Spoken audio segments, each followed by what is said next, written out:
মা, তুমি এখানে চা বেচতেছো? তুমি আমারে আর কত কষ্ট দিবে?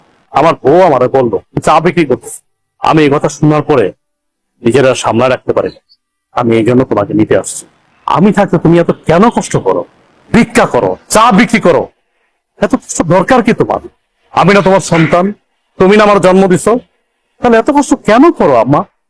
বাবারে, কিছু কিছু কষ্ট সন্তানের ভালোবাসার জন্য করতে হয়। আমি চাই নাই ভালোবাসা, আমি শুধু চাই তুমি আমার পাশে থাকবা, সবসময় আমার পাশে থাকবা। তুমি পিছিয়ে কি করছো না করছো আমি সব ভুলে গেছি। তুমি আমাকে মাফ করে এখন তুমি আমার সাথে চলো, আমার বাসায় থাকবা, চলো। না বাবা, আমি তো তোর আগেই কইছি আমি যাব না। আমি চাই না তোর সংসার অশান্তি হোক, তোরা ভালো থাক, এটাই আমি চাই। তুমি এটা কেমন কথা বলতেছো? আমার সংসার অশান্তি? আমি যেদিন থেকে আমার বউরে বিয়ে করছি সেদিন থেকে তো আমার জীবন অশান্তি শুরু হয়ে গেছে। তুমি আর নতুন করে কি অশান্তি শুরু করবা? অথচ দেখো, আমার বাড়িতে থাকার কথা তোমার, অথচ তুমি না থেকে আমার শ্বশুর থাকছে। শ্বশুর থাকতেছে নন স্টপ, দিনের পরে দিন, রাতের পরে রাত, ভালো মন্দ খাইতেছে, ঘুমাইতেছে, ফিরতেছে। অথচ তুমি রাস্তা রাস্তা ভিক্ষা করতেছো, চা বিক্রি করতেছো। খারাপ লাগে না আমার? আমার তো খারাপ লাগে। তোমার তো ন্যূনতম কমন সেন্স টুকু আছে, অথচ আমার শ্বশুরের কোনো কমন সেন্স নেই। আমার বোর কাছে আমার শ্বশুরই সব। যাই হোক মা, আমি তোমার এত কথা বলতে পারতেছি না, এখন কোনো কথা আমি শুনবো না তোমার। তোমার এই চার ব্যবসা রাইখা এখন আমার সাথে তুমি চলো। চলো, এখন থেকে তুমি এই বাড়িতেই থাকবা। তুমি এত কিছুর পরেও সেই তোমার মাকে বাড়িতে নিয়ে এসছো, আমাকে তোয়াক্কা করে তুমি তোমার মাকে নিয়ে আসছো। তোমাকে কি তোয়াক্কা করবো? কি তোয়াক্কা করবো তোমাকে? আমি এই সংসারটা চালাই, আমি ইনকাম করি, আমি পাঁচতলায় বসে এসির বাতাস খাবো, আর আমার মা রাস্তা রাস্তা চা বিক্রি করবে, ভিক্ষা করবে, সে গাছের নিচে থাকবে। দেখো, এই সংসারটা আমার, এই সংসারটা আমি মেনটেন করি, তাই আমি যা বলবো তাই হবে। আমি তোমার মাকে নিয়ে থাকবো না এই বাড়িতে। কে কার সাথে থাকবে বা না থাকবে এটা একান্তই ডিসাইড করব আমি।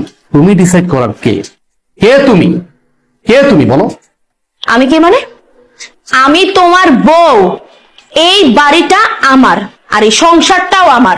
এই সংসারের সব দায়িত্ব আমি পালন করি, তুমি তো তেমন কিছুই করো না। সো আমি এই সংসারে যে ডিসিশন দিব সেটাই ফাইনাল। আর তোমার মা তোমার ছোট ভাই ঘরে টিকতে পারেনি, আমার ঘরে কেন টিকবে? হ্যাঁ, তোমার কি মনে হয় যে উনি অত ভালো একটা মেয়ের সাথে টিকতে পারলো না, আমার সাথে টিকতে পারবে? কখনোই না। আমি তোমার মাকে নিয়ে এই এক ছাদের নিচে কোনো দিনও থাকবো না। এখনো সময় আছে, তোমার মাকে বের করো। বাহ, এই বাড়ি তোমার, তোমার কথা মতো চলবে। এই বাড়ি আমার, আমি আমার টাকায় কিনেছি, পরিশ্রমের টাকা দিয়ে কিনেছি। আর চাকরিটা করতেছি পরিশ্রম করে, কিন্তু চাকরি করে টাকা উপার্জন করি। হ্যাঁ মানলাম, তোমার বাবা আমাকে চাকরি দিয়েছে, সে অনেক সহযোগিতা করছে, আমি প্রয়োজনে তার টাকা দিয়ে দেব। কিন্তু তুমি কোনো কথা বলবা না আমার মার বিষয়ে। আমি বাইচা থাকতে তোমার মা এই বাড়িতে থাকতে পারবে না, তাহলে তোমার সাথে আমার সংসার টিকবে না। কি হয়েছে মা, এত চিল্লাচিল্লি করছিস কেন? আপনার মেয়ে আমার মাকে এই বাড়ি থেকে বের হয়ে যেতে হয়েছে। আমার মাকে সে সহ্যই করতে পারতেছে না। আপনি জিজ্ঞেস করেন কেন আমার মাকে সে সহ্য করতে পারতেছে না? আমার মা গরিব, এই জন্য। বাবা দেখো, মহিলার দিকে তাকাও। এই সেই মহিলা যে কিছুক্ষণ আগে আমাদের কাছে চা বিক্রি করেছিল। আর উনি আমাদের কাছ থেকে টাকা কেন নেয়নি জানো? কারণ উনি আমার আদরের শাশুড়ি, আমার এই হাজবেন্ডের একমাত্র মা, ফকিন্নি মা, যার কারণে আমাদের কাছ থেকে টাকাটা তখন নেয়নি সে।